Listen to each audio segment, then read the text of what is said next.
Graças a Deus, vocês me ouvem? Amém.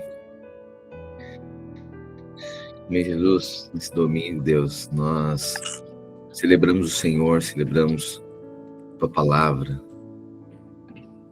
Deus, que é perpetuada aí há milhares de anos, Deus, através dos escritos, através, ó Deus, das palavras proféticas liberadas e sentenciadas sobre o Teu povo. Essa profecia recai sobre nós. Nós somos resultados da Tua graça. Nós somos resultados, ó Deus, do Teu favor que nos alcançou. Nós somos contentes de contemplarmos a Tua palavra e sermos moldados por ela. Pedimos a Deus revelação dessa palavra que chegou até nós. Revelação das Escrituras. Deus, que nosso coração, nossa mente seja ávido, seja desejoso por contemplar, por perceber, por ver o Teu Espírito por trás da letra. Nós oramos e celebramos em nome do Senhor Jesus. Amém e amém. Amém. Então, nós chegamos aqui em Atos, capítulo 19. Atos 19. E Paulo agora em Éfeso.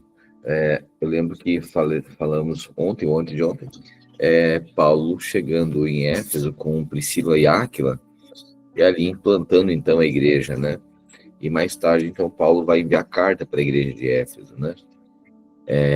Por isso que a carta aos Efésios, ok? Essa igreja que foi plantada lá por Paulo em Éfeso. Pois bem, Atos 19, então, agora, Paulo em Éfeso diz assim: enquanto Apolo estava em Corinto, Paulo, atravessando as regiões altas, chegou a Éfeso. Ali encontrou alguns discípulos e lhe perguntou: vocês receberam o Espírito Santo quando creram? Interessante, né? Vocês receberam o Espírito Santo quando creram? Não, nem sequer ouvimos que existe o Espírito Santo, responderam. Então, que batismo vocês receberam? Então, é importante, né? Porque Paulo faz essa distinção. Olha, qual é o batismo que vocês foram batizados? Aí eles dizem, olha, o batismo de João. Então, o batismo de João, o batismo de arrependimento dos pecados. Mas o batismo do Espírito Santo é o revestimento de poder para ser testemunha. Então, o batismo de João, Paulo disse, o batismo de João foi um batismo de arrependimento. Ele dizia ao povo que cresce naquele que viria depois dele, isto é, em Jesus. 5. Ouvindo isso, foram batizados em nome do Senhor Jesus. Quando Paulo lhes impôs as mãos, veio sobre eles o Espírito Santo. E começaram a falar em línguas e a profetizar. Você percebe, então, mais uma manifestação de poder aqui, mais um derramamento do Espírito Santo através da imposição de mãos. Eram, ao todo, uns 12 homens. Paulo entrou na sinagoga e ali falou com liberdade durante 3 meses, argumentando convincentemente acerca do reino de Deus. Alguns deles, porém, se endureceram e se recusaram a crer e começaram a falar mal do caminho diante da multidão. Paulo, então, afastou-se deles. Tomando consigo os discípulos, passou a ensinar diariamente na escola de Tirano. Isso continuou por 2 anos, de forma que todos os judeus e os gregos que viviam na província da Ásia ouviram a palavra do Senhor. Deus fazia milagres extraordinários por meio de Paulo, de modo que até os lenços e aventais que Paulo usava eram levados e colocados sobre os enfermos. Estes eram curados das suas doenças e os espíritos malignos saíam deles. Olha que coisa poderosa, né? Alguns judeus que andavam expulsando espíritos malignos tentaram invocar o nome do Senhor Jesus sobre os endemoniados, dizendo... Alguns judeus que andavam expulsando espíritos malignos tentaram invocar o nome do Senhor Jesus sobre os endemoniados, dizendo, em nome de Jesus, a quem Paulo prega, ordeno que saiam. Os que faziam isso eram os 7 filhos de Seva, um dos chefes dos sacerdotes dos judeus. Um dia o espírito maligno lhe respondeu, conheço Jesus e sei quem é Paulo, mas vocês quem são? Uau! Os demônios disseram, Jesus, eu sei quem é. Paulo também, mas vocês quem são? Então o endemoniado saltou sobre eles e os dominou, espancando-os com tamanha violência que eles fugiram da casa nus e feridos. Uau. Quando isso se tornou conhecido dos judeus e dos gregos que viviam em Éfeso, todos eles foram tomados de temor, e o nome do Senhor Jesus era engrandecido. Muitos dos que creram vinham, confessavam e declaravam abertamente as suas más obras. Grande número dos que tinham praticado ocultismo reuniu seus livros e os queimou publicamente. O valor total calculado chegou a 50.000 dracmas. Assim, a palavra do Senhor se difundia e se fortalecia poderosamente. Depois dessas coisas, Paulo decidiu ir a Jerusalém, passando pela Macedônia e pela Acaia. Ele dizia: depois de haver estado ali, é necessário também que eu vá visitar Roma. Então enviou a Macedônia 2 dos seus servos, Timóteo e Erasto, e permaneceu mais um pouco na província da Ásia. Aqui a Ásia Menor, ali a região da Turquia, onde hoje é a Turquia, ok? Aquela região. Naquele tempo houve um grande tumulto por causa do caminho. Um ourives chamado Demétrio, que fazia miniaturas de prata do templo de Ártemis, ou Artemis, né? E que dava muito lucro aos artesãos, reuniu-os com os trabalhadores do mesmo ramo e disse: senhores, vocês sabem que temos uma boa fonte de lucro nessa atividade, e estão vendo e ouvindo como esse indivíduo Paulo está convencendo e desviando grande número de pessoas aqui em Éfeso e em quase toda a província da Ásia. Ele diz que deuses feitos por mãos humanas não são deuses. Não somente há o perigo de a nossa profissão perder a reputação, mas também de o templo da grande deusa Artemis cair em descrédito e de a própria deusa adorada em toda a província da Ásia e em todo o mundo ser destituída da sua majestade divina. Ao ouvirem isso, ficaram furiosos e começaram a gritar: grande é Artemis dos Efésios! Grande é Artemis dos Efésios! Em pouco tempo, houve uma grande confusão na cidade. O povo foi às pressas ao teatro, arrastando os macedônios Gaio e Aristarco, companheiros de viagem de Paulo. Paulo queria apresentar-se à multidão, mas os discípulos não o permitiram. Até mesmo algumas autoridades da província, que eram amigos de Paulo, chegaram a mandar-lhe um recado pedindo que não se arriscasse a ir ao teatro. A assembleia estava tumultuada. Uns gritavam uma coisa e outros gritavam outra. A maior parte do povo nem sabia por que estava ali. Alguns da multidão instruíam Alexandre sobre a causa do tumulto. Quando os judeus o empurraram para a frente, alguns da multidão instruíam Alexandre sobre a causa do tumulto, quando os judeus o empurraram para a frente. Ele fez sinal com a mão pedindo silêncio, com a intenção de fazer sua defesa diante do povo. Quando, porém, ficaram sabendo que ele era judeu, todos gritaram a uma só voz durante cerca de 2 horas. Grande é Artemis dos Efésios! Grande é Artemis dos Efésios! O escrivão da cidade acalmou a multidão e disse: Efésios, quem não sabe que a cidade de Éfeso é a guardiã do templo da grande Artemis e da sua imagem que caiu do céu? Ah, Deus. O escrivão da cidade acalmou a multidão e disse: olha só, Efésios, quem não sabe, porque estava 2 horas falando grande Artemis dos Efésios, grande Artemis dos Efésios. Efésios, quem não sabe que a cidade de Éfeso é guardiã do templo da grande Artemis e da sua imagem que caiu do céu? O cara não aguentava mais. Portanto, visto que esses fatos são inegáveis, acalme-se e não façam nada precipitadamente. Vocês trouxeram esses homens aqui, embora eles não tenham roubado templos nem blasfemado contra a nossa deusa.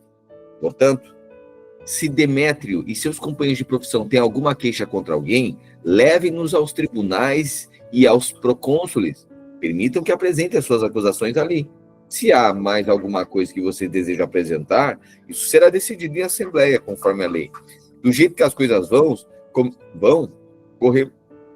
corremos o perigo de ser acusados de perturbar a ordem pública por causa dos acontecimentos de hoje. Nesse caso, não seríamos capazes de justificar essa confusão, visto que não há razão para tal. Tendo dito isso, encerrou a assembleia. Quando o tumulto cessou, Paulo mandou chamar os discípulos e, depois de encorajá-los, despediu-se e partiu rumo à Macedônia.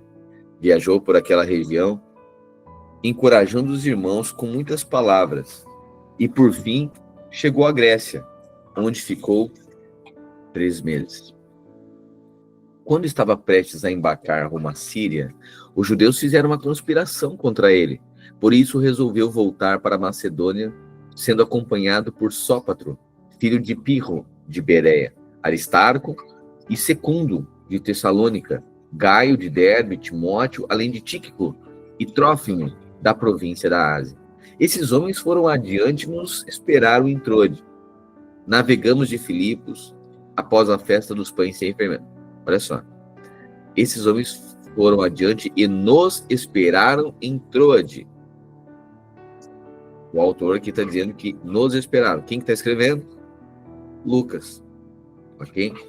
Então, navegamos de Filipos, Lucas está dizendo, após a festa dos pães sem fermento. E 5 dias depois nos reunimos com os outros em Troade, onde ficamos 7 dias. No primeiro dia da semana, quando nos reunimos para partir o pão, Paulo falou aos irmãos, e porque iria embora no dia seguinte, continuou falando até a meia-noite. Havia muitas lâmpadas no piso superior onde estávamos reunidos. Um jovem chamado Eutico, que estava sentado numa janela, adormeceu profundamente durante o longo discurso de Paulo. Vencido pelo sono, caiu do 3º andar. Um jovem chamado Eutico, que estava sentado numa janela, adormeceu profundamente durante o longo discurso de Paulo. Vencido pelo sono, caiu do 3º andar. Quando levantaram, estava morto. Paulo desceu, inclinou-se sobre o rapaz e o abraçou, dizendo: Não fique alarmado, ele está vivo. Então subiu novamente, partiu o pão e comeu. Depois continuou a falar até o amanhecer e foi embora. Tá? Então os irmãos que falam que o pastor prega 1h15 e tal, não sei o que. Tá? Então eu tô sendo levinho. Tá? Não viramos a madrugada falando ainda. Você tá entendendo? Já passou a madrugada inteira pregando e falando. Ok? Aí, em determinado momento, lá um tá sentado lá, já cai da escada, se esborracha no chão, e aí todo mundo acha que o cara tá morto, enfim, não tava morto, e Paulo foi lá e deu umas rajadas de língua estranha, o guri meio que ressuscitou lá e continua pregando até o outro dia. Não fique alarmados, ele está vivo. Então subiu novamente, partiu o pão e comeu. Depois continuou a falar até o amanhecer e foi embora. Levaram vivo o jovem, o que muitos consolou. Quanto a nós, fomos até o navio e embarcamos até Assos, onde iríamos receber Paulo a bordo. Assim ele tinha ordenado, porque quis fazer essa parte da viagem por terra. Quando nos encontrou em Assos, nós o recebemos a bordo e prosseguimos até Mitilene. No dia seguinte, navegamos dali e chegamos de fronte de Quio. No outro dia, atravessamos rumo a Samos e um dia depois chegamos a Mileto. Paulo tinha decidido não aportar em Éfeso, para não se demorar na província da Ásia, pois estava com pressa de chegar a Jerusalém, se possível antes do dia de Pentecostes. De Mileto, Paulo mandou chamar os presbíteros da igreja de Éfeso. Quando chegaram, ele lhes disse: Vocês sabem como vivi o tempo em que estive com vocês, desde o primeiro dia em que cheguei à província da Ásia. Servi ao Senhor com toda humildade e com muitas lágrimas, sendo severamente provado pelas conspirações dos judeus. Vocês sabem que não deixei de pregar a vocês nada que fosse proveitoso, mas ensinei tudo publicamente de casa em casa. Testifiquei tanto a judeus como a gregos, que se arrependam diante de Deus e creiam em nosso Senhor Jesus. Agora, compelido pelo Espírito, vou para Jerusalém, sem saber o que me acontecerá ali. Só sei que em todas as cidades o Espírito Santo me adverte de que me esperam prisões e sofrimentos. Uau. Todavia, não me importo, nem considero a minha vida de valor algum para mim mesmo. Meu Deus. Desde que eu termine a corrida e complete o ministério que o Senhor me confiou. testemunhar o evangelho da graça de Deus. Lindo, né? Meu Deus. Aleluia. Atos 20 e 24. Atos 20 e 24. Porém, em nada considero a minha vida preciosa para mim mesmo, contanto que complete a minha carreira e o ministério que recebi do Senhor Jesus para testemunhar o evangelho da graça de Deus. Agora, sei que todos vocês, entre os quais passei pregando o reino, nunca mais voltarão a ver-me. Portanto, eu declaro hoje que estou inocente do sangue de todos, pois não deixei de proclamar-lhes toda a vontade de Deus. Cuidem de vocês mesmos e de todo o rebanho sobre o qual o Espírito Santo os designou, como bispos, para pastorearem a igreja de Deus, que ele comprou com o seu próprio sangue. Sei que depois de minha partida, lobos ferozes penetrarão no meio de vocês e não pouparão o rebanho. Sim, porque Paulo é esse que tinha... esse apóstolo é uma autoridade. Paulo tinha argumentos também, essa segurança para essa igreja que estava começando. Aí ele diz o seguinte: olha, primeiro, irmãos, eu estou indo para Jerusalém e eu sei que prisões e punições me esperam. E provavelmente a gente nunca mais se veja. Imagina falando isso, era uma despedida de verdade. Né? E ele disse: eu sei que depois que eu sair daqui, lobos ferozes virão e atacarão, ou seja, eles perseguirão a igreja que está iniciando. Né? Sei que depois de minha partida, lobos ferozes penetrarão no meio de vocês e não pouparão o rebanho. Dentre vocês mesmos se levantarão homens que torcerão a verdade. Dentre vocês mesmos. Já a fim de atrair discípulos para si. Portanto, vigiem. Lembrem-se de que, noite e dia, durante 3 anos, jamais cessei de advertir com lágrimas cada um de vocês. Aleluia. É Paulo, intrépido, Paulo, ousado, cheio do Espírito Santo, que viu coisas indizíveis. Mas cada vez que pregava o evangelho, cada vez que anunciava a boa nova do céu, as lágrimas vinham aos olhos. Aleluia. 32. Agora eu os entrego a Deus e a palavra da sua graça, que os pode edificar e dar a vocês herança entre todos os que são santificados. Olha só, Paulo entregando a Deus e a palavra da sua graça. Não cobicei prata, nem ouro, nem as roupas de ninguém. Vocês mesmos sabem que essas minhas mãos supriram as minhas necessidades e as dos meus companheiros.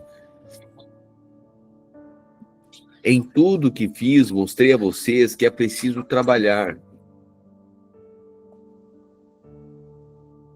arduamente para ajudar os que estão em necessidade, lembrando as palavras do próprio Senhor Jesus, que disse: mais bem-aventurada coisa é dar do que receber. Tendo dito isso, ajoelhou-se com todos eles e orou. Todos choraram muito e, abraçando, o beijavam. O que mais nos entristeceu foi a declaração de que nunca mais voltariam a vê-lo. Então, o acompanharam até o navio. Depois de nos separarmos deles, embarcamos e navegamos diretamente a Cós. No dia seguinte, fomos a Rhodes e dali até Pátara. Encontrando um navio que faria a travessia para a Fenícia, embarcamos nele e partimos. Depois de avistarmos Chipre e seguir rumo ao sul, navegamos rumo à Síria. Desembarcamos em Tiro, onde o nosso navio deveria ser descarregado. Encontramos os discípulos dali e ficamos com eles 7 dias. Eles, pelo Espírito, recomendavam a Paulo que não fosse a Jerusalém. Quando, porém, terminou o nosso tempo ali, partimos e continuamos nossa viagem. Todos os discípulos, com as suas mulheres e os seus filhos, nos acompanharam até fora da cidade. E ali na praia nos ajoelhamos e oramos. Depois de nos despedirmos, embarcamos e eles voltaram para casa. Demos prosseguimento à viagem partindo de Tiro e aportamos em Ptolemaida, onde saudamos os irmãos e passamos um dia com eles. Partindo no dia seguinte, chegamos a Cesareia e ficamos na casa de Filipe, o evangelista, um dos 7. Ele tinha 4 filhas virgens que profetizavam. Depois de passarmos ali vários dias, desceu da Judéia um profeta chamado Ágabo. Este veio ao nosso encontro, tomou o cinto de Paulo e, amarrando as suas próprias mãos e os pés, disse: olha o que acontece aqui. Um profeta chamado Ágabo veio ao nosso encontro, Lucas está escrevendo, tomou o cinto de Paulo e, amarrando as suas mãos e pés, disse: assim diz o Espírito Santo, dessa maneira os judeus amarrarão o dono desse cinto, ou seja, de Paulo, né? Está falando de Paulo. E, amarrando as suas próprias mãos e os pés, disse: assim diz o Espírito Santo, dessa maneira os judeus amarrarão o dono desse cinto em Jerusalém e entregarão aos gentios. Quando ouvimos isso, nós e o povo dali pedimos a Paulo que não subisse a Jerusalém. Então Paulo respondeu: por que vocês estão chorando? Assim vocês partem o meu coração. Olha, Paulo, estou pronto não apenas para ser amarrado, mas também para morrer em Jerusalém pelo nome do Senhor Jesus. Como não pudemos persuadi-lo, desistimos e dissemos: seja feita a vontade do Senhor. Depois disso, preparamos-nos e subimos a Jerusalém. Alguns dos discípulos de Cesareia nos acompanharam e nos levaram à casa de Minasson,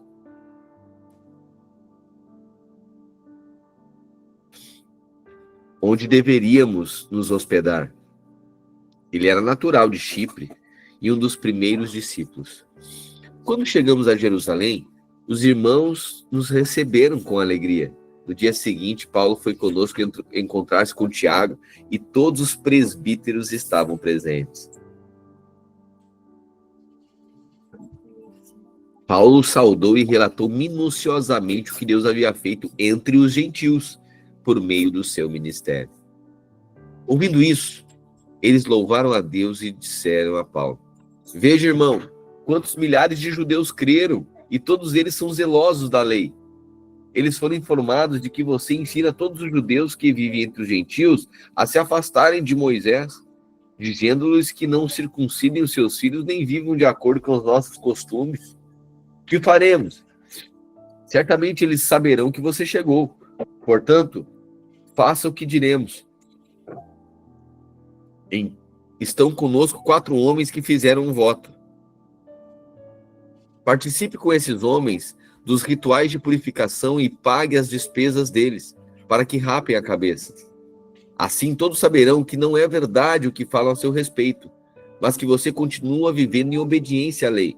Quanto aos gentios convertidos, já lhes escrevemos a nossa decisão de que eles devam abster-se da comida sacrificada aos ídolos, do sangue, da carne dos animais estrangulados e da imoralidade sexual. No dia seguinte, Paulo tomou aqueles homens e purificou-se com eles. Depois foi ao templo para declarar o prazo do cumprimento dos dias da purificação e da oferta que seria feita individualmente em favor deles. Quando já estavam para terminar os 7 dias, alguns judeus da província da Ásia, vendo Paulo no templo, agitaram toda a multidão e o agarraram, gritando: israelitas, ajudem-nos! Este é o homem que em toda parte ensina a todos contra o nosso povo, contra a nossa lei e contra esse lugar. Além disso, ele introduziu gregos no templo e profanou esse lugar santo. Anteriormente, haviam visto o Efésio Trófimo na cidade com Paulo e julgaram que Paulo tinha introduzido no templo. Toda a cidade ficou alvoroçada e juntou-se uma multidão. Agarrando Paulo, arrastaram-no para fora do templo e imediatamente as portas foram fechadas. Tentando eles matá-lo, chegaram notícias ao comandante das tropas romanas de que toda a cidade de Jerusalém estava em tumulto. Este reuniu imediatamente alguns oficiais e soldados e correu com eles para o meio da multidão. Quando viram o comandante e os seus soldados, pararam de espancar Paulo. O comandante chegou, prendeu e ordenou que fosse amarrado com 2 correntes. Então perguntou quem era ele e o que tinha feito. Alguns da multidão gritavam uma coisa e outros gritavam outra. Não conseguindo saber ao certo o que havia acontecido, por causa do tumulto, o comandante ordenou que Paulo fosse levado para a fortaleza. Quando chegou às escadas, a violência do povo era tão grande que ele precisou ser carregado pelos soldados. A multidão que o seguia continuava gritando: "Acaba com ele!" Quando os soldados estavam para introduzir Paulo na fortaleza, ele perguntou ao comandante: "Posso dizer-lhe algo?" "Você fala grego?" perguntou ele. "Não é você o egípcio que iniciou uma revolta e há algum tempo levou 4.000 assassinos para o deserto?"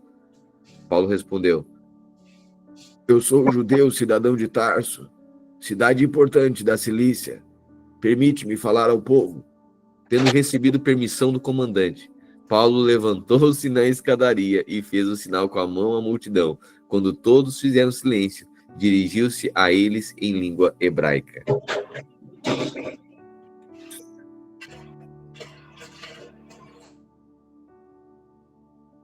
"Irmãos e pais, ouçam agora a minha defesa."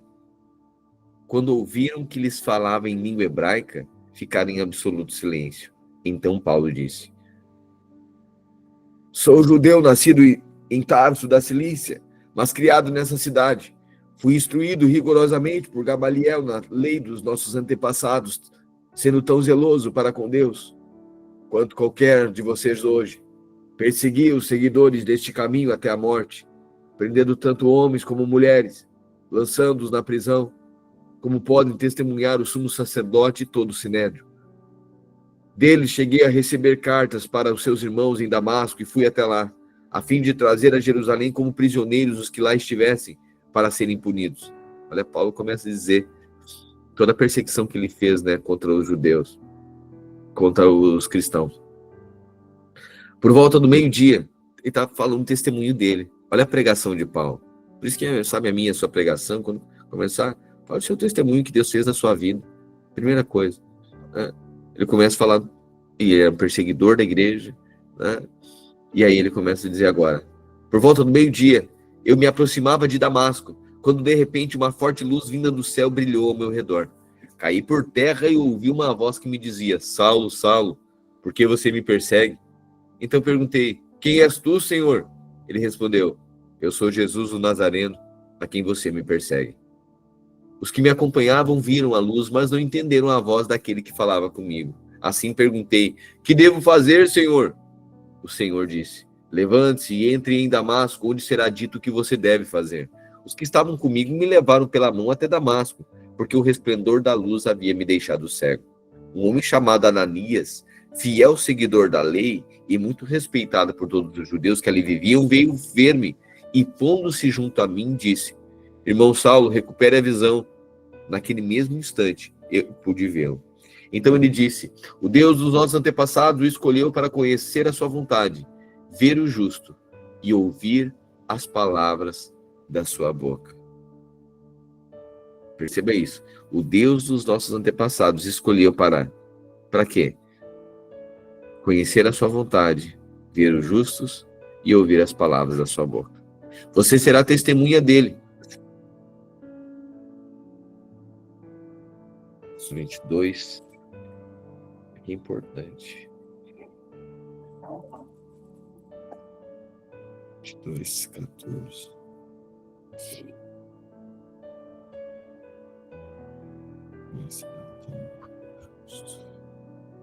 Conhecer a sua vontade, ver o justo e ouvir-os uma voz.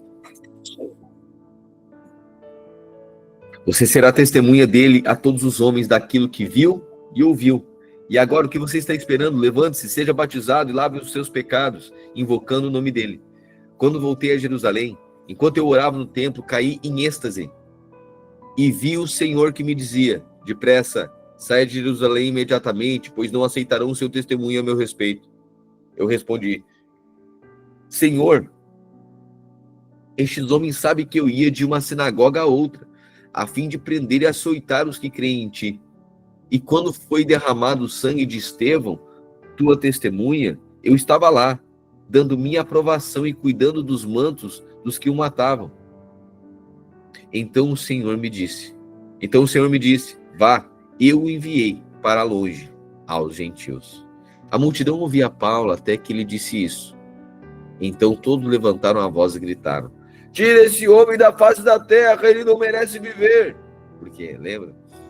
Olha só, quem é que estava perseguindo agora aqui Paulo?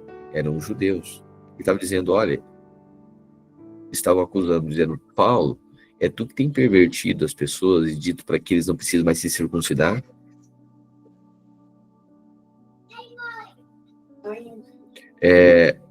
Tu que tu tá falando que eles acusavam Paulo, porque Paulo estava dizendo que não era mais necessária a circuncisão, porque a circuncisão agora era pela fé, no coração. Ele estava dizendo que o templo agora era, que Jesus pregava que o templo agora não era feito por mãos humanas. Então os judeus estavam revoltados com ele. Aí, agora a multidão fez um tumulto ali em Jerusalém. Eles queriam matar Paulo. Aí os soldados foram lá, pegaram Paulo e levaram. Quando está subindo a escadaria, aquela multidão gritando, ele começa a falar com fala hebraica, ok? E aí ele começa a dizer, contar a história que aconteceu com ele. Só que agora, quando ele fala que Deus designou ele para levar o evangelho aos gentios, aí os judeus não suportam. Aí os judeus começam a gritar: tira esse homem da face da terra, ele não merece viver. Como estavam gritando, tirando suas capas e lançando poeira ao ar, o comandante ordenou que Paulo fosse levado à fortaleza, açoitado e interrogado, para saber por que o povo gritava daquela forma contra ele.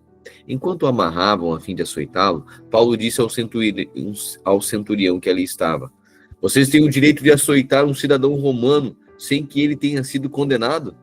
Uau! Ao ouvir isso, o centurião foi prevenir o comandante. Que vais fazer? Este homem é cidadão romano. O comandante dirigiu-se a Paulo e perguntou: diga-me, você é cidadão romano? Ele respondeu: sim, eu sou.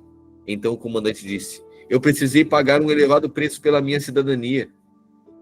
Paulo respondeu: eu a tenho por direito de nascimento. Os que iam interrogá-lo retiraram-se imediatamente. O próprio comandante ficou alarmado ao saber que havia prendido um cidadão romano. No dia seguinte, visto que o comandante queria saber exatamente por que Paulo estava sendo acusado pelos judeus, soltou-o e ordenou que se reunissem os chefes dos sacerdotes e todo o sinédrio. Então, trazendo Paulo, apresentou-o a eles. Paulo, fixando os olhos no sinédrio, disse: meus irmãos, tenho cumprido o meu dever para com Deus com toda boa consciência até hoje. Diante disso, o sumo sacerdote Ananias deu ordem aos que estavam perto de Paulo para que lhe batessem na boca. Então Paulo lhe disse: meu Deus. Diante disso, o sumo sacerdote Ananias deu ordens aos que estavam perto de Paulo para que lhe batessem na boca. Então Paulo lhe disse: Deus o ferirá. Parede branqueada, ou sepulcro caiado, né?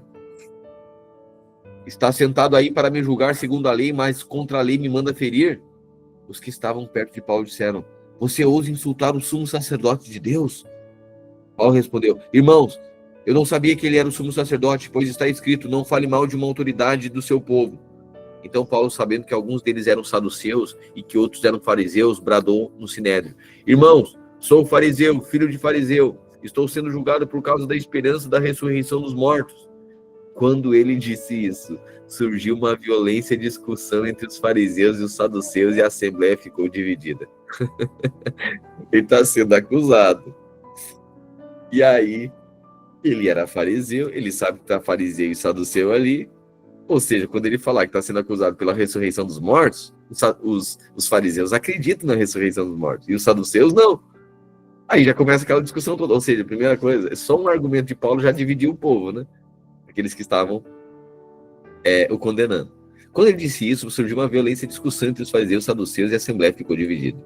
Isso porque os saduceus dizem que não há ressurreição, nem anjos, nem espíritos, mas os fariseus admitem essas coisas. Houve um grande alvoroço, e alguns dos mestres da lei, que eram fariseus, se levantaram e começaram a discutir intensamente, dizendo: não encontramos nada de errado nesse homem. E se algum espírito ou anjo falou com ele? A discussão tornou-se tão violenta que o comandante teve medo de que Paulo fosse despedaçado por eles. Então ordenou que as tropas descessem e o retirassem à força do meio deles, levando-o para a fortaleza. Na noite seguinte, o Senhor, pondo-se ao lado dele, disse: tenha coragem, pois como você testemunhou a meu respeito em Jerusalém, assim deverá testemunhar também em Roma. Espera aí. Vamos lá. Na noite seguinte, o Senhor, pondo-se ao lado dele, disse: tenha coragem, Paulo, pois assim como você testemunhou a meu respeito em Jerusalém, você deverá testemunhar também em Roma. Paulo, cidadão romano. Paulo estava sendo acusado pelos judeus em Jerusalém, mas ele era um cidadão romano. E agora um julgamento, então as pessoas queriam matá-lo. Um julgamento justo, as pessoas não poderiam matar um cidadão romano sem que ele tivesse o direito de um julgamento digno. Ok? Por conta disso, agora Paulo está preso e está sendo acusado. No entanto, ele precisa se garantir um julgamento digno para ele, por ser cidadão romano. Ok. Então agora, Deus avisa Paulo, tudo isso, e Paulo entendia isso, né? Ele sabia que as prisões dele, que todo esse alvoroço, isso tudo era plano de Deus para que o evangelho fosse proclamado. Por isso que ele diz, né? Eu tenho alegria nas minhas prisões, nos meus açoites. Eu sei, eu percebo, Deus fala comigo. Eu sei que isso tudo tem um propósito. Tenha coragem, pois como você testemunhou ao meu respeito em Jerusalém, assim deverá testemunhar também em Roma. Na manhã seguinte, os judeus tramaram uma conspiração e juraram solenemente que não comeriam nem beberiam enquanto não matassem Paulo. Mais de 40 homens estavam envolvidos nessa conspiração. Dirigindo-se aos chefes dos sacerdotes e aos líderes dos judeus, disseram: juramos solenemente sob maldição que não comeremos nada enquanto não matarmos Paulo. Agora, portanto, vocês e o Sinédrio, peçam ao comandante que o faça comparecer diante de vocês como se fosse examinar com mais exatidão as informações sobre o seu caso. Estaremos prontos para matá-los antes que ele chegue aqui. Entretanto, o sobrinho de Paulo, filho da irmã dele, teve conhecimento dessa conspiração. Foi à fortaleza e contou tudo a Paulo, que, chamando um dos centuriões, disse: leve este rapaz ao comandante, ele tem algo a lhe dizer. Assim, ele o levou ao comandante. Então o centurião disse: Paulo, o prisioneiro, chamou-me e pediu que eu te trouxesse esse rapaz, pois ele tem algo a dizer. O comandante tomou o rapaz pela mão, levou-o até a parte e perguntou: o que você tem para me dizer?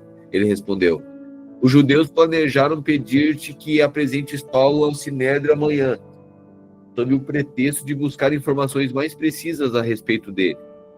Não te deixes convencer, pois mais de 40 deles estão preparando uma emboscada contra Paulo. Juraram solenemente que não comer nem beber enquanto não o matarem. Olha que Deus, você está percebendo Deus cuidando da vida de Paulo? Para que ele fosse, então, até o julgamento, né, em Roma. Juraram solenemente não comer nem beber enquanto não matarem. Estão preparados agora, esperando que prometas atender o pedido deles. O comandante despediu o rapaz e recomendou-lhe: não diga a ninguém que você me contou isso. Então ele chamou 2 dos seus centuriões e ordenou-lhes: prepare um destacamento de 200 soldados, 70 cavaleiros e 200 lanceiros, a fim de irem a Cesareia essa noite, às 9 horas. Providenciem montarias para Paulo e levem-no em segurança ao governador Félix. O comandante escreveu uma carta nestes termos: Cláudio Lísias, ao excelentíssimo governador Félix, saudações. Este homem foi preso pelos judeus, que estavam prestes a matá-lo, quando eu, chegando com as minhas tropas, o resgatei, pois soube que é cidadão romano. Querendo saber por que o estavam acusando, levei-o para o sinédrio deles. Descobri que estava sendo acusado em questões acerca da lei deles, mas não havia contra ele nenhuma acusação que merecesse morte ou prisão. Quando fui informado de que estava sendo preparada uma cilada contra ele, enviei-o imediatamente à sua excelência. Também ordenei que os seus acusadores apresentassem à sua excelência aquilo que tem contra ele. Os soldados, segundo o que lhes havia sido ordenado, pegaram Paulo e o levaram a Antipátride durante a noite. No dia seguinte, deixaram a cavalaria prosseguir com ele e voltaram para a fortaleza. Quando a cavalaria chegou a Cesareia, deram a carta ao governador e lhe entregaram Paulo. O governador leu a carta e perguntou de que província era Paulo. Informado de que era da Cilícia, disse: ouvirei o seu caso quando os seus acusadores chegarem aqui. Então ordenou que Paulo fosse mantido sob custódia no palácio de Herodes. Então Paulo agora fica preso, esperando julgamento, ok? Então, os judeus haviam acusado, ele era um cidadão romano, precisava então ter um julgamento digno, mas ele havia aparentemente transgredido então a lei dos judeus, mas não cometido um crime que fosse cabível de morte ou de prisão pelos romanos. Aí ele foi levado então ao governador Félix, e agora é ele que precisa julgar. Aí o governador disse assim: não, então eu vou esperar os judeus que te acusam, esperar até os acusadores chegarem aqui, eu quero ouvir a acusação, e após isso eu vou julgar teu caso. E aí Paulo então fica preso ali, aguardando julgamento.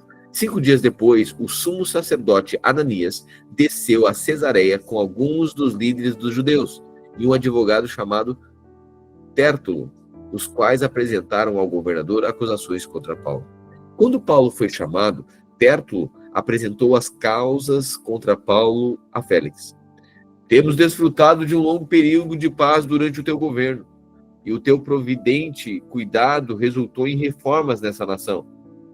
Em tudo e em boa parte, excelentíssimo Félix, reconhecemos esses benefícios com profunda gratidão. No entanto, a fim de não tomar mais o seu tempo, peço a ti o favor de ouvir-nos por mais alguns instantes. Verificamos que este homem é um perturbador que promove tumultos entre os judeus pelo mundo todo. Ele é o principal cabeça da seita dos nazarenos e tentou até mesmo profanar o templo, por isso nós o prendemos. Se tu mesmo o interrogares, poderás verificar a verdade a respeito de todas essas acusações que estamos fazendo contra ele. Os judeus confirmaram a acusação, garantindo que as afirmações eram verdadeiras. Quando o governador fez sinal para que Paulo falasse, ele declarou: sei que há muitos anos tem sido juiz nessa nação, por isso de bom grado faço a minha defesa. Facilmente poderás verificar que há menos de 12 dias subi a Jerusalém para adorar a Deus.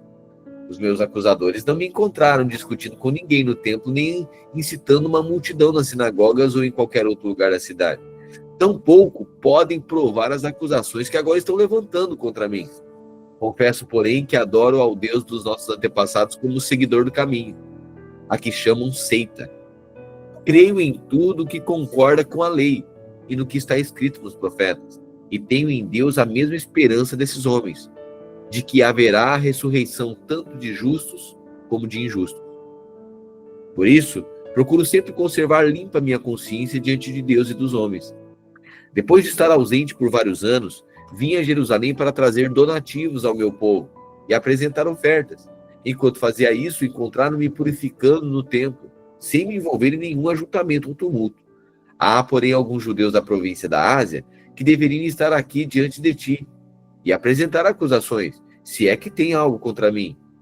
Ou os que aqui se acham deveriam declarar que crime encontraram em mim quando fui levado diante do sinédrio, a não ser que tenha sido este, que quando me apresentei a eles, bradei: por causa da ressurreição dos mortos, estou sendo julgado hoje diante de vocês. Então Félix, que tinha bom conhecimento do caminho, adiou a causa e disse: Quando chegar o comandante Lísias, examinarei o caso de vocês. Em seguida, ordenou ao centurião que mantivesse Paulo sob custódia, mas que lhe desse certa liberdade e permitisse que os seus amigos o servissem. Alguns dias depois, Félix veio com Drusila, a sua mulher, que era judia, mandou chamar Paulo e ouviu falar sobre a fé em Cristo Jesus. Quando Paulo se pôs a discorrer acerca da justiça, do domínio próprio e do juízo vindouro, Félix teve medo e disse: por hora basta, pode sair. Quando começou o Apocalipse, ele disse: pode parar por aqui. Quer ouvir a mensagem, mas quando começou a falar do Apocalipse, do juízo vindouro, Félix teve medo e disse: basta, pode sair. Quando achar conveniente, mandarei chamar você de novo. Félix, ao mesmo tempo, esperava que Paulo lhe oferecesse algum dinheiro, olha aí, de modo que mandava buscá-lo frequentemente e conversava com ele. Passado 2 anos, Félix foi sucedido por Pórcio Festo, e como desejava manter a simpatia dos judeus, Félix deixou Paulo na prisão. 3 dias depois de chegar à província, Festo subiu de Cesareia a Jerusalém, onde os chefes dos sacerdotes e os judeus mais importantes compareceram diante dele apresentando acusações contra Paulo. Pediram a Festo o favor de transferir Paulo para Jerusalém. Na verdade, eles estavam preparando uma emboscada para matá-lo no caminho. Festo respondeu: Paulo está preso em Cesareia, e eu mesmo vou para lá em breve. Desçam comigo alguns dos seus líderes e apresentem ali as acusações que têm contra esse homem, se é que cometeu algum crime. Tendo passado com eles de 8 a 10 dias, desceu a Cesareia, e no dia seguinte assentou no tribunal e ordenou que Paulo fosse trazido diante dele. Quando Paulo apareceu, os judeus que tinham chegado a Jerusalém se aglomeraram ao seu redor, fazendo contra eles muitas e graves acusações que não podiam provar. Então Paulo fez a sua defesa: não cometi nenhuma falta contra a lei dos judeus, nem contra o templo, nem contra César. Festo, querendo prestar um favor aos judeus, perguntou a Paulo: você está disposto a ir a Jerusalém e ali ser julgado diante de mim acerca dessas acusações? Paulo respondeu: eu estou agora diante do tribunal de César. Onde devo ser julgado? Ou melhor, eu estou agora diante do tribunal de César, onde devo ser julgado. Não fiz nenhum mal aos judeus. Como bem sabes, se de fato sou culpado de ter feito algo que mereça a pena de morte, não me recuso a morrer. Contudo, se as acusações feitas contra mim por esses judeus não são verdadeiras, ninguém tem o direito de me entregar a eles. Eu apelo para César. Eu apelo para quem? Para César. Olha Paulo. Paulo poderia enfrentar o julgamento dos judeus. Paulo agora, ou mesmo de Festo, né? O julgamento de Festo. Mas Paulo, ele sabe, ele recebeu essa instrução, essa ordem divina para pregar o evangelho. O que ele pede agora? Ele disse o seguinte: eu apelo para que vocês me levem ao julgamento lá no STF. Entendeu? É isso que eu vou lá, porque Paulo ia anunciar o evangelho. Essa vocação, tá entendendo? Você está disposto a ir a Jerusalém e ser julgado diante de mim essas acusações? Ele diz: olha, eu estou agora diante do tribunal de César, onde devo ser julgado.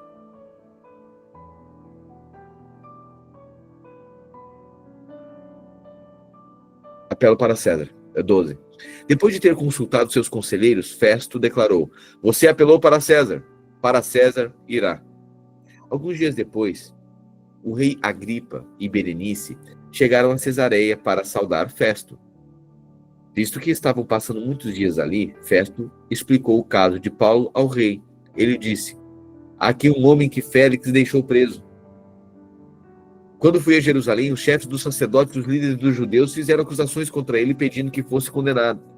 Eu lhes disse que não é costume romano condenar ninguém antes que ele se confronte pessoalmente com os seus acusadores. Não é costume romano condenar ninguém antes que se confronte pessoalmente com os seus acusadores e tem a oportunidade de se defender. Coerente, né? Coerente, sim ou não? Coerente. Uma pessoa que está sendo acusada tem que ser dada o direito de se defender. Eu lhes disse que não é costume romano condenar ninguém antes que ele se confronte pessoalmente com seus acusadores e tenha a oportunidade de se defender das acusações que lhe fazem. Vindo eles comigo para cá, não retardei o caso. Assentei-me no tribunal no dia seguinte e ordenei que o homem fosse trazido. Quando seus acusadores se levantaram para falar, não acusaram de nenhum dos crimes que eu esperava. Ao contrário, tinham alguns pontos de divergência com ele, acerca da sua própria religião e de certo Jesus, já morto, o qual Paulo insiste que está vivo. Sem saber como investigar tais assuntos, perguntei se ele estaria disposto a ir a Jerusalém e ser julgado ali acerca dessas acusações. Apelando Paulo para que permanecesse detido até a decisão do imperador, ordenei que ficasse sob custódia até que eu pudesse enviá-lo a César. Então, Agripa disse a Festo: eu também gostaria de ouvir esse homem. Amanhã o ouvirás, respondeu Festo. No dia seguinte, Agripa e Berenice vieram com grande pompa e entraram na sala de audiências com os altos oficiais e os homens importantes da cidade. Por ordem de Festo, Paulo foi trazido. Então Festo disse: ó rei Agripa, e todos os senhores aqui presentes conosco, vejam este homem. Toda a comunidade judaica me fez petições a respeito dele em Jerusalém e aqui em Cesareia, clamando que ele deixasse de viver. No entanto, verifiquei que ele nada fez que mereça pena de morte. Mas como apelou para o imperador, decidi enviá-lo a Roma. Contudo, não tenho nada definido a respeito dele para escrever a sua majestade. Por isso, eu o trouxe diante dos senhores, e especialmente diante de ti, ó rei Agripa, de forma que, feita essa investigação, eu tenha algo para escrever. Pois não me parece razoável enviar um preso sem especificar acusações contra ele.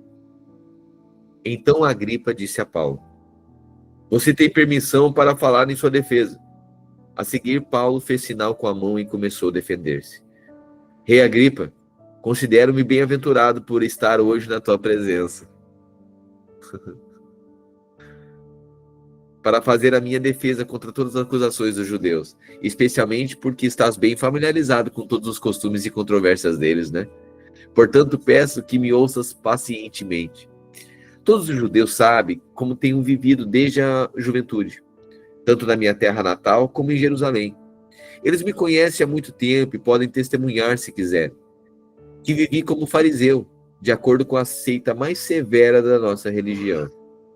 Agora estou sendo julgado por causa da minha esperança no que Deus prometeu aos nossos antepassados. Esta é a promessa de que as 12 tribos esperam que se cumpra, cultuando a Deus com fervor dia e noite. É por causa dessa esperança, ó rei, que estou sendo acusado pelos judeus. Por que vós achais impossível que Deus ressuscite os mortos? Eu também estava convencido de que deveria fazer todo o possível para me opor ao nome de Jesus, o Nazareno. E foi exatamente o que fiz em Jerusalém. Com autorização dos chefes dos sacerdotes, lancei muitos santos na prisão e votava contra eles quando eram condenados à morte. Muitas vezes ia de uma sinagoga a outra a fim de castigá-los e tentava forçá-los a blasfemar. Na minha fúria contra eles, cheguei a ir a cidades estrangeiras para persegui-los. Em uma dessas viagens, ia rumo a Damasco, com autorização e permissão dos chefes dos sacerdotes. Por volta do meio-dia, ó rei, estando eu a caminho, vi uma luz no céu, mais resplandecente que o sol, brilhando ao meu redor e ao redor dos que iam comigo. Todos caímos por terra. Então ouvi uma voz que me dizia em língua hebraica: Saulo, Saulo, por que você me persegue? Resistir ao aguilhão só trará dor a você. Então eu perguntei: quem és tu, Senhor? O Senhor respondeu: eu sou Jesus, a quem você persegue. Agora levante-se e fique em pé. Eu apareci para constituí-lo servo e testemunha do que viu a meu respeito e do que mostrarei a você. eu o livrarei do seu próprio povo e dos gentios, os quais eu os envio para abrir-lhes os olhos e convertê-los das trevas para a luz, e do poder de Satanás para Deus, a fim de que recebam o perdão dos pecados e herança entre os que são santificados pela fé em mim. Assim, rei Agripa, não fui desobediente à visão celestial.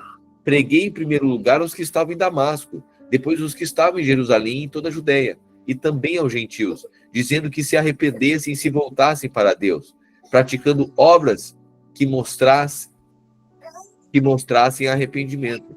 Por isso os judeus me prenderam no pátio do templo e tentaram matar-me. Tenho, porém, contado com a ajuda de Deus até o dia de hoje, e por esse motivo estou aqui e dou testemunho tanto a gente simples como a gente importante.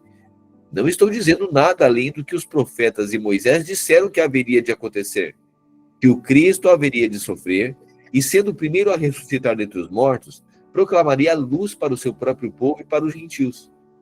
A essa altura, Festo interrompeu a defesa de Paulo e disse em alta voz: Você está louco, Paulo? As muitas letras o estão levando à loucura. Paulo respondeu: Não estou louco, excelentíssimo Festo. O que estou dizendo é verdadeiro e de bom senso. O rei está familiarizado com essas coisas, e lhe posso falar abertamente. Estou certo de que nada disso escapou do seu conhecimento, pois nada se passou em um lugar qualquer. Rei Agripa, crês no... Aí Paulo pergunta: Rei Agripa, crês nos profetas? Eu sei que sim. Então Agripa disse a Paulo: Por pouco me convence a tornar-me cristão, Paulo. É forte na pregação, hein? Meu Deus, lindo isso, né? O cara tá quase joelhando já, quase tomando ceia já. Aí Paulo respondeu: Ora a Deus que por pouco ou por muito tempo, não somente tu, mas também todos aqueles que estão me ouvindo hoje se tornem como eu, exceto quanto a essas algemas. Uau! Que você se torne cristão, não preso, né? Mas cristão. O rei se levantou e com ele o governador e Berenice, como também os que estavam sentados com eles. Saindo do salão, comentavam entre si: Este homem não fez nada que mereça morte ou prisão. Agripa disse a Festo: Ele poderia ser posto em liberdade se não tivesse apelado para... Ele poderia ser posto em liberdade se não tivesse apelado para César. Você percebeu? Esse julgamento, ou seja, aqui foi feito, vamos dizer assim, um julgamento. E o rei Agripa, Berenice e Festo ouviram o discurso e já deram a sentença. Esse cara nada fez para estar preso. Só que Paulo havia apelado para César. Se ele não houvesse apelado, ele já estaria preso. Ele já estaria solto. Mas Paulo pediu para que preso pudesse ir até Roma, até César, e ser julgado lá. Por quê? Para que ele tivesse a oportunidade de pregar o evangelho para César, lá em Roma. Quando ficou decidido que navegaríamos rumo à Itália, Paulo e outros presos foram entregues a um centurião chamado Júlio, que pertencia ao regimento imperial. Embarcamos em um navio de Adramítio e que estava de partida para alguns lugares da província da Ásia e saímos ao mar, estando conosco Aristarco, um macedônio de Tessalônica. No dia seguinte, ancoramos em Sidom. Júlio, em um gesto de bondade para com Paulo, permitiu-lhe que ele se encontrasse com os amigos, para que estes suprissem as suas necessidades. Quando partimos de lá, passamos ao norte de Chipre, porque os ventos nos eram contrários. Tendo atravessado o mar aberto ao longo da Cilícia e da Panfilha, ancoramos em Mirra, na Lícia. Ali o centurião encontrou um navio alexandrino que estava de partida para a Itália, e nele nos fez embarcar. Navegamos vagarosamente por muitos dias e tivemos dificuldade para chegar a Cnino. Não sendo possível prosseguir em nossa rota, por causa dos ventos contrários, navegamos ao sul de Creta, de fronte de Salmona. Costeamos a ilha com dificuldade e chegamos a um lugar chamado Bons Portos, perto da cidade de Lazéia. Tínhamos perdido muito tempo e agora a navegação se tornara perigosa, pois já havia passado o dia da expiação. Por isso, Paulo os advertiu: Senhores, vejo que a nossa viagem será desastrosa, e acarretará grande prejuízo para o navio, para a carga e também para a nossa vida.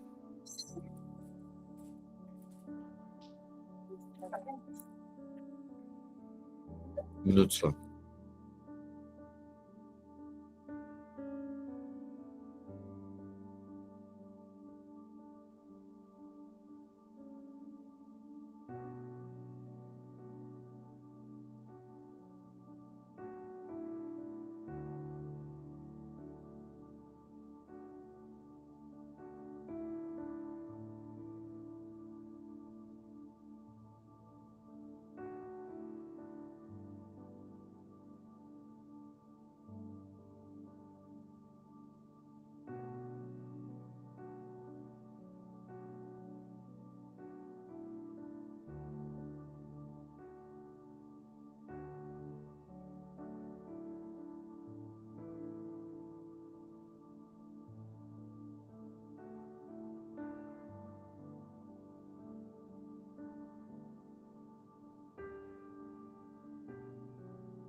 Voltando aqui, 27:11. Todavia o centurião, em vez de ouvir o que Paulo falava, ou melhor, 27:9. Tínhamos perdido muito tempo e agora a navegação se tornara perigosa, pois já havia passado o dia da expiação. Por isso Paulo os advertiu: Senhores, vejo que a nossa viagem será desastrosa e acarretará grande prejuízo para o navio, para a carga e também para a nossa vida. Todavia, o centurião, em vez de ouvir o que Paulo falava, seguiu o conselho do piloto e do dono do navio. Visto que o porto não era próprio para passar o inverno, a maioria decidiu que deveríamos continuar navegando, com a esperança de alcançar Fenice e ali passar o inverno. Este era um porto de Creta, que dava para o sudoeste e para o noroeste. Então, assim, Paulo já havia navegado outras vezes ali, né? Tanto é que ele relata em Coríntios que ele tinha sofrido naufrágio. Lembra-se disso? Por isso que ele está dizendo: gente, não vai dar certo essa navegação. Ele já conhecia. Isso aqui é para aquele povo ali era a primeira vez que eles estavam viajando, né? Mas Paulo já conhecia, já tinha sofrido naufrágio. Está dizendo: gente, vai ser desastrosa essa viagem. Visto que mas eles decidiram tocar a viagem, ok? Soprando, quando começou a soprar suavemente o vento sul, pensaram que haviam obtido o que desejavam. Por isso levantaram âncora e foram navegando ao longo da costa de Creta.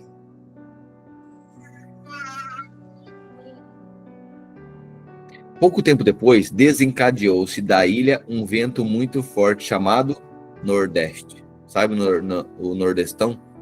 Aquele vento ensurdecedor, né? Enlouquecedor, melhor, né? Nordestão.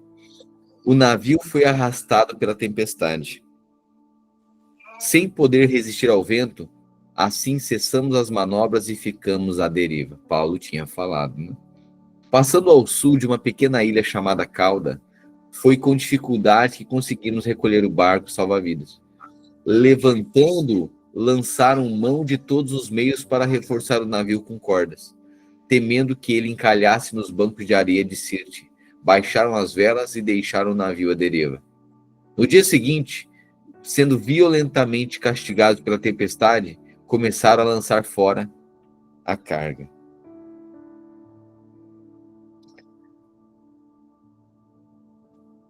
Levantando, lançaram mão de todos os meios para reforçar os navios com cordas, temendo que ele encalhasse nos bancos de areia e baixaram as velas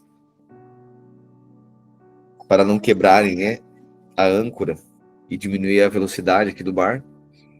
E aí, deixaram o navio à deriva. No dia seguinte, sendo violentamente castigados pela tempestade, começaram a lançar fora a carga. Então eles lançaram ao mar tudo que era peso adicional no navio, né? E aí, no terceiro dia, lançaram fora com as próprias mãos a armação do navio. Como passaram muitos dias sem que o sol e as estrelas aparecessem, e a tempestade continuava a bater-se sobre nós, finalmente perdemos toda a esperança de nos salvarmos. Visto que os homens tinham passado muito tempo sem comer, Paulo levantou-se diante deles e disse: os senhores deveriam ter aceitado meu conselho de não partir de Creta, pois assim teriam evitado este dano e prejuízo.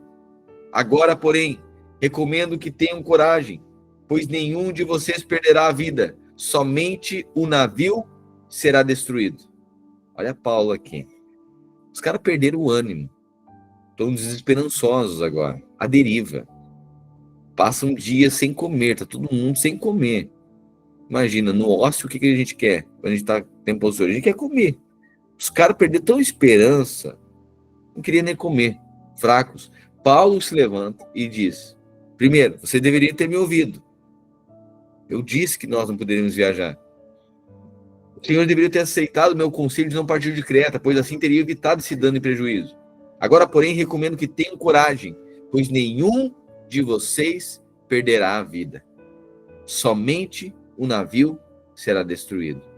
Ontem à noite, aleluia, apareceu-me um anjo do Deus a quem pertenço e a quem adoro, dizendo-me: Paulo, não tenha medo.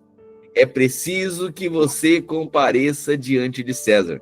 Deus, por sua graça, deu-lhes a vida de todos os que navegam com você. Assim, tenham ânimo, senhores. Creio em Deus, que acontecerá conforme me foi dito. No entanto, devemos ser arrastados para alguma ilha.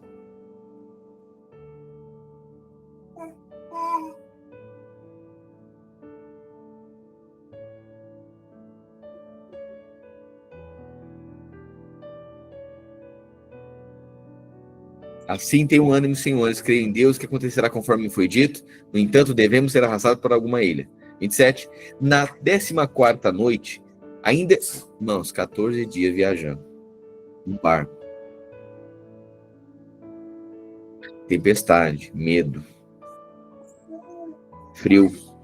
Na 14ª noite, ainda estávamos sendo levados de um lado para o outro do mar Adriático, quando, por volta da meia-noite, os marinheiros imaginaram que estávamos próximos de terra firme.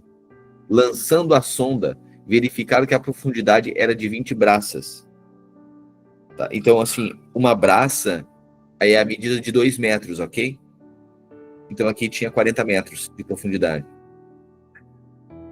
Lançando a sonda, verificaram que a profundidade era de 20 braças, ou 40 metros. Pouco tempo depois, lançaram novamente a sonda e encontraram 15 braças. Temendo que fôssemos jogados contra as pedras, lançaram 4 âncoras da popa e faziam preces para que amanhecesse o dia, tentando escapar do navio. Olha o verso 30. Tentando fugir do navio, escapar do navio. Os marinheiros baixaram o barco salva-vidas ao mar, a pretexto de lançar âncoras na proa. Então Paulo disse ao centurião e aos soldados: se estes homens não ficarem no navio, vocês não poderão salvar-se. Com isso, os soldados cortaram as cordas que prendiam o barco salva-vidas e os deixaram cair. Pouco antes do amanhecer, Paulo insistia em que todos se alimentassem, dizendo: faz 14 dias hoje que vocês estão em vigília constante sem comer nada. Agora peço-lhes que comam alguma coisa, pois só assim poderão sobreviver. Nenhum de vocês perderá sequer um fio de cabelo. Tendo dito isso,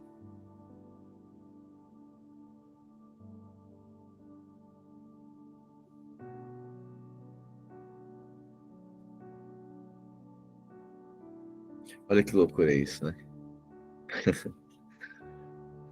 A intenção dos soldados ali era a seguinte: a intenção dos soldados era matar os presos, porque conheciam as leis de Roma. E se algum prisioneiro fugisse, eram os soldados que iriam morrer. Ok? Então, o Paulo percebe isso, que existe a intenção dos soldados de matar os prisioneiros. Só que aí, olha o que Deus diz para Paulo, né? Nenhum deles morrerá. Pode ficar tranquilo, nenhum deles vai morrer. Tendo dito isso, hoje faz 14 dias que vocês estão em vigília constante sem comer nada. Agora peço-lhes que comam alguma coisa, pois só assim poderão sobreviver. Nenhum de vocês perderá sequer um fio de cabelo. Tendo dito isso, tomou um pão e deu graças a Deus diante de todos. Então o partiu e começou a comer. Olha o pão partido aqui novamente. Todos encorajados com o pão partido. Então partiu e começou a comer. Todos se reanimaram e também comeram algo. Estavam a bordo 276 pessoas. Uma vez satisfeitos, aliviaram o peso do navio, atirando todo o trigo ao mar. Quando amanheceu, não reconheceram a terra, mas viram uma enseada com uma praia, para onde decidiram conduzir o navio, se fosse possível.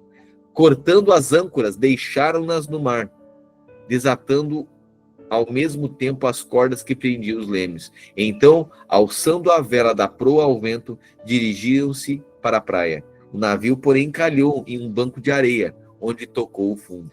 A proa encravou-se e ficou imóvel, e a popa foi quebrada pela violência das ondas. Os soldados planejavam matar os presos para impedir que alguns deles fugissem, jogando-se ao mar. O centurião, porém, queria salvar a vida de Paulo e os impediu de executar o plano. Então ordenou aos que sabiam nadar que se lançassem primeiro ao mar, em direção à terra. Os outros teriam que se salvar em tábuas ou em pedaços do navio. Dessa forma, todos chegaram à terra são e salvos. Para nós finalizarmos, uma vez salvos em terra, descobrimos que a ilha se chamava Malta. Os habitantes da ilha mostraram extraordinária bondade para conosco. Ok? Essa ilha aqui, Ilha de Malta, fica a 100 quilômetros da Itália. Ok? Os navios, os habitantes da ilha mostraram extraordinária bondade para conosco. Fizeram uma fogueira e receberam bem a todos nós, pois estava chovendo e fazia frio. Paulo ajuntou um monte de gravetos e, enquanto os colocava no fogo, uma víbora, fugindo do calor, prendeu-se na mão dele. Já não tinha tribulação que chega, né? Agora que está salvo da tribulação da tempestade, aí uma víbora, uma cobra, pica ele. Quando os habitantes da ilha viram a cobra, mas tudo tem um propósito, olha só.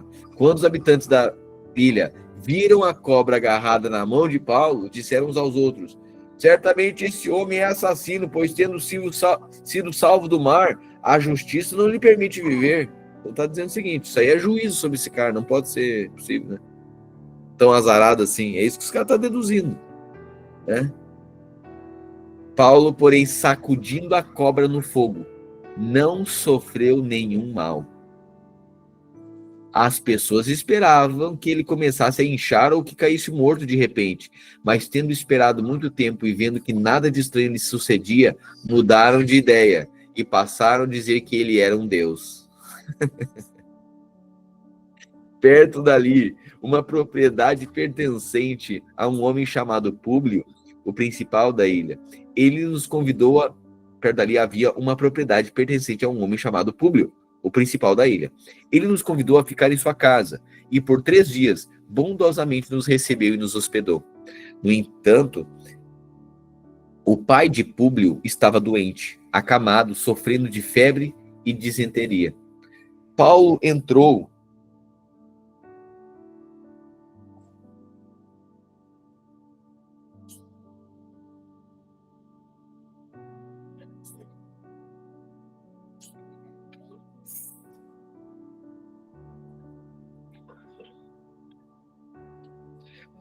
para vê-lo. Depois de orar, impôs-lhes as mãos e os curou. Feito isso, os outros doentes da ilha vieram e foram curados. Paulo entrou para vê-lo. Depois de orar, impôs-lhes as mãos e curou.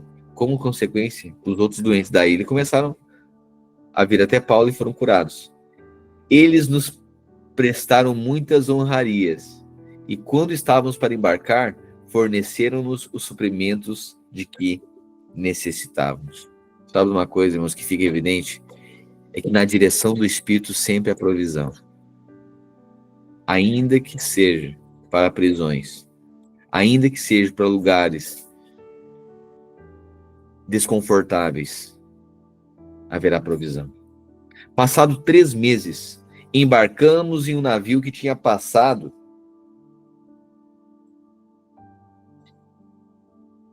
o inverno na ilha. Era um navio alexandrino, que tinha um emblema, por emblema, um deus gêmeos, Castor e Pólux. Ok? Castor e Pólux, essa era um emblema, era uma insígnia de deuses, né? E aqui eram filhos de Zeus, na mitologia grega aqui, né? Eram os deuses protetores dos mares, ok? Por isso que era essa insígnia aqui, de Castor e Pólux. E aí, no verso 12 diz, aportamos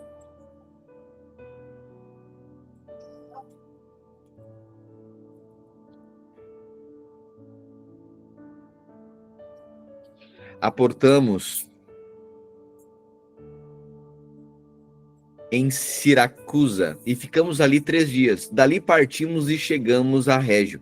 No dia seguinte, soprando o vento sul, prosseguimos chegando a Puteoli, no segundo dia. Ali encontramos alguns irmãos que nos convidaram a passar uma semana com eles. Depois fomos para Roma. Os irmãos dali ouviram falar que havíamos chegado e vieram até a praça de Ápio e a 3 Vendas para nos encontrar. Vendo-os, Paulo deu graças a Deus e sentiu-se encorajado.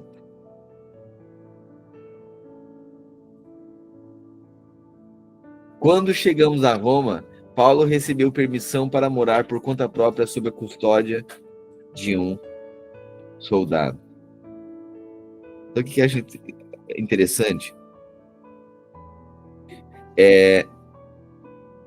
Paulo já havia visitado Roma, certo?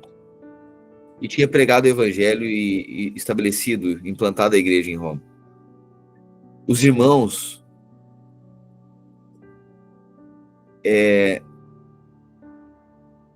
Paulo, em determinado momento, ele escreve uma carta, né, aos romanos.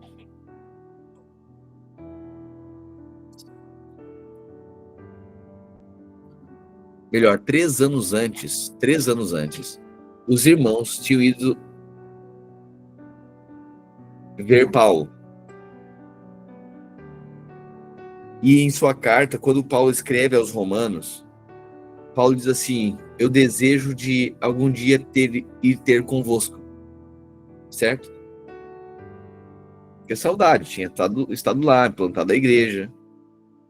E aí depois, Paulo escreve uma carta dizendo, olha, eu tenho um desejo grande de ter convosco.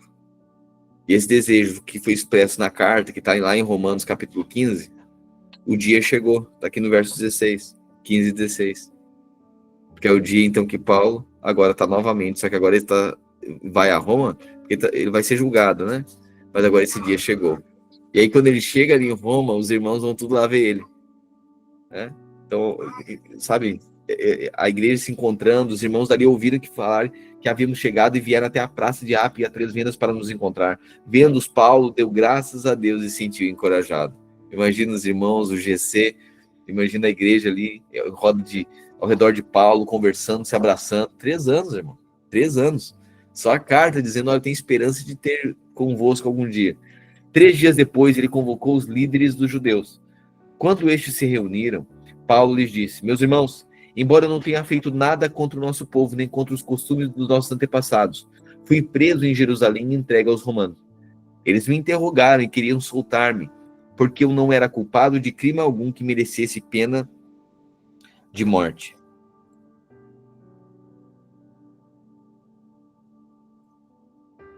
Todavia, diante da objeção dos judeus, fui obrigado a apelar para César, não, porém, por ter acusação contra o meu próprio povo.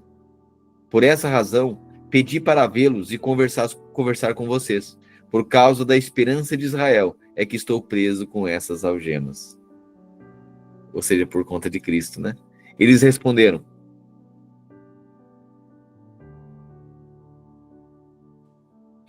não recebemos nenhuma carta da Judéia a seu respeito, e nenhum dos irmãos que vieram de lá relatou ou disse algo mal contra você.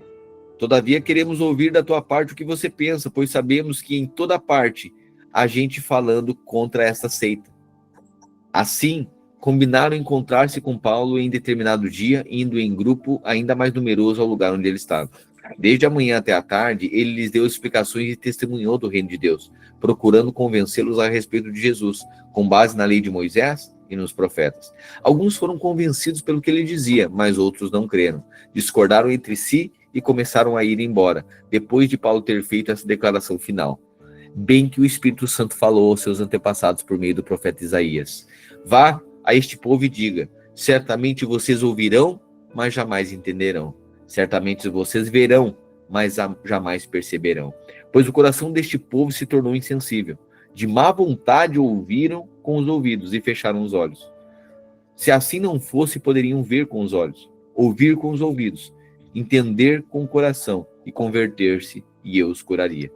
Portanto, quero que saibam que esta salvação de Deus é enviada aos gentios e eles a ouvirão.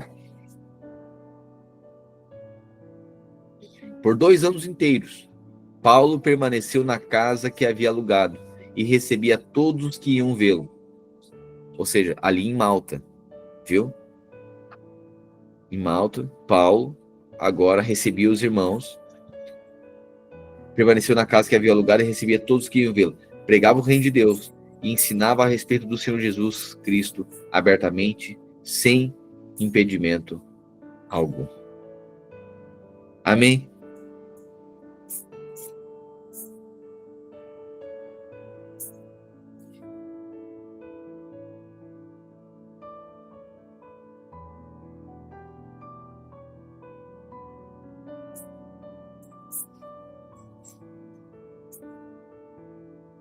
Paulo aqui, ou melhor, Lucas aqui, ele não relata o que fora feito com Paulo, né? Aqui em Atos, né? Provável, então, que tenha sido libertado já e que até aquele momento, né, havia sido considerado inocente por todos os oficiais romanos, né? Então não é esse momento aqui da morte de Paulo, ok? O fato é que durante esses 2 anos inteiros que Paulo ficou aqui, ele escreveu Lucas, melhor, né? Paulo ficou 2 anos inteiros ali. E Paulo, na verdade, ele escreve, né, as cartas de Efésios, as cartas, porque ele não podia ir até essas igrejas. E é nesse momento aqui que ele escreveu Efésios, é nesse momento que ele escreveu Filipenses, Colossenses e carta ao Filemon, ok? Então, Paulo fazendo essa supervisão agora à distância, ainda que distante, Paulo cuidando da igreja, enviando cartas.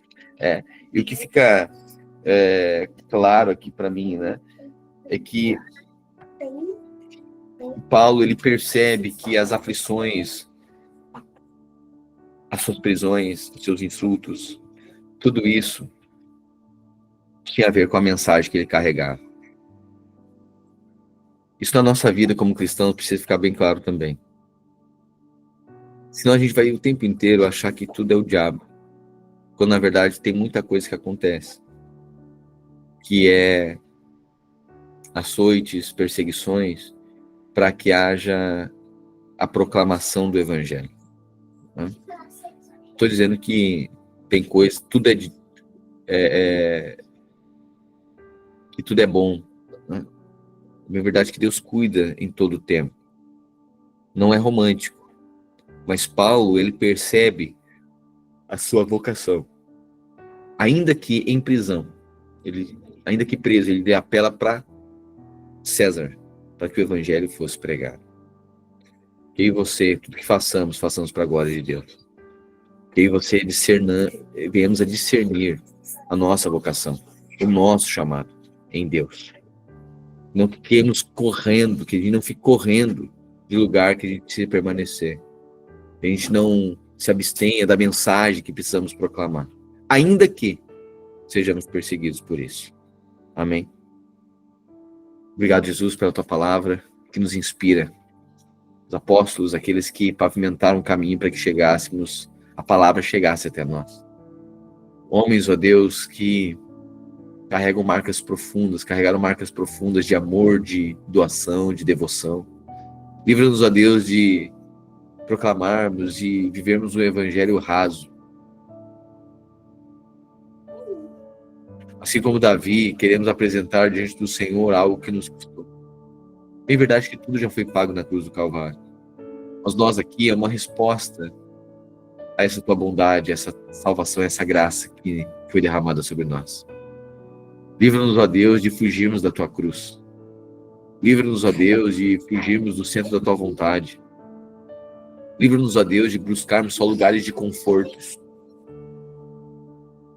e não de propósito. Quero declarar que a palavra nos encoraja, fortalece.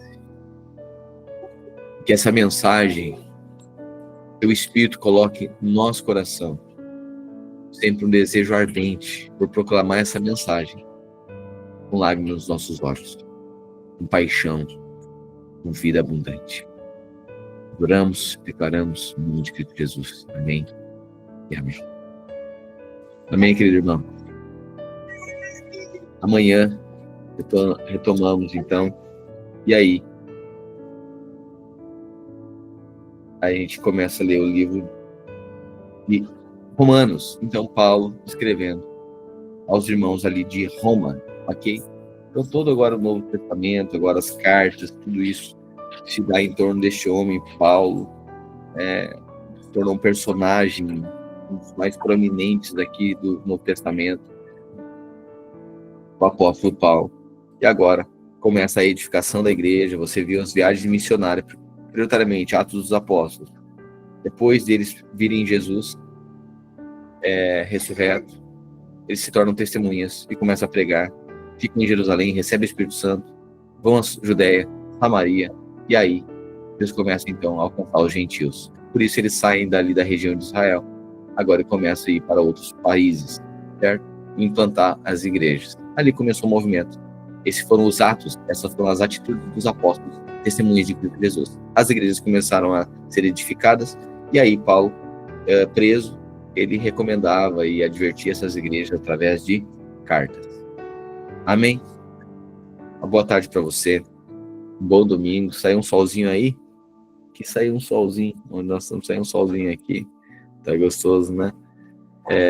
Ontem à noite tivemos também uma noite maravilhosa com os bem casados, né? Uma festa, foi gostoso. Foi maravilhoso. Um tempo juntos. E hoje você pode desfrutar aí, desfrute da sua esposa, desfrute da sua casa, desfrute dos seus amigos e dos seus irmãos. Celebre Jesus. Amém? Viva o Evangelho, prega o Evangelho. Amém? E lembrando que agora a nossa próxima, que está próximo aí, hoje já reúno com a liderança para nós definirmos aí o sub-20. né, tem encontro sub-20, o último encontro antes do batismo, vai ter o encontro sub-20, ok? E aí depois disso, o batismo, tá chegando o batismo. Eu sempre digo, não é o nosso batismo, mas não é o nosso, né? O nosso já foi, é o de quem vai se batizar, né? Então, assim, pregue o evangelho. Você tem conhecidos abaixo de 20 anos aí, adolescentes, esse encontro, ele tem uma temática, ele tem uma abordagem mais dinâmica para adolescentes, ok? Nós vamos pregar o evangelho.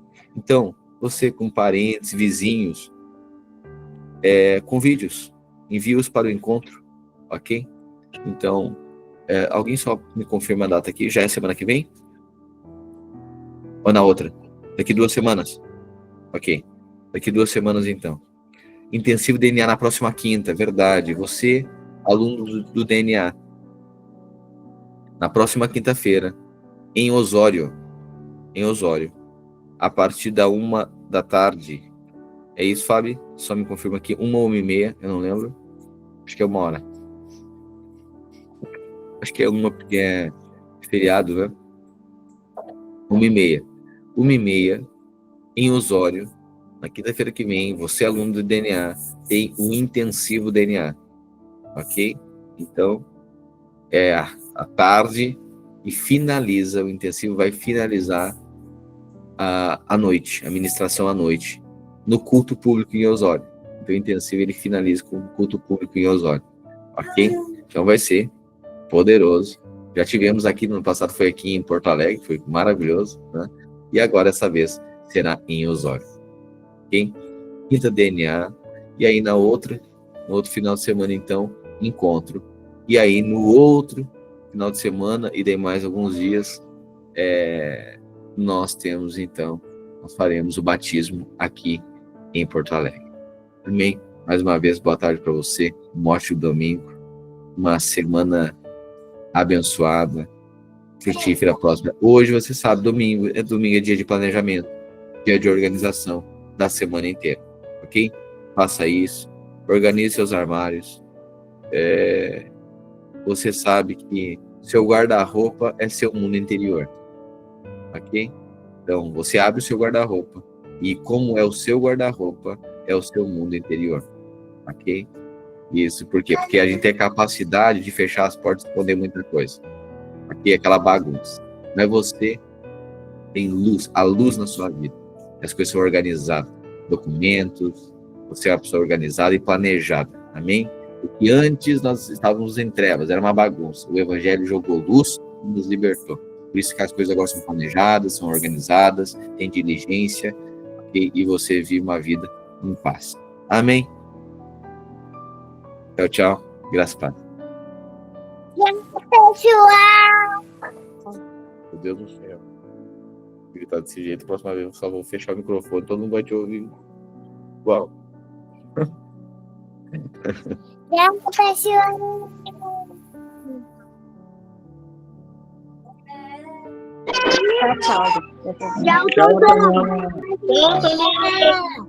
Valeu.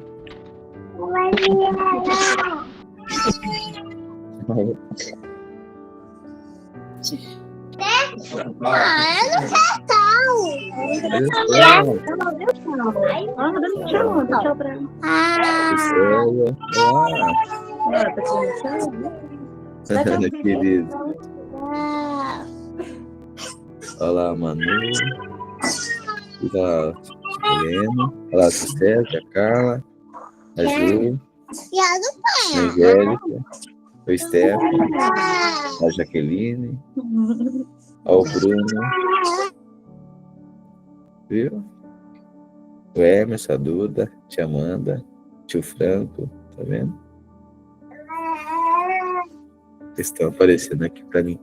Ali o tio André, Ricardo, que logo ele vai levantar mais bebezinhos também. Em nome de Jesus. Aleluia. Amém. Tio César e a irmã Carla também vão ter bebezinhos logo. Em nome de Jesus. Falar, aleluia. Aleluia. Maravilha. Tchau, queridos. Bom domingo.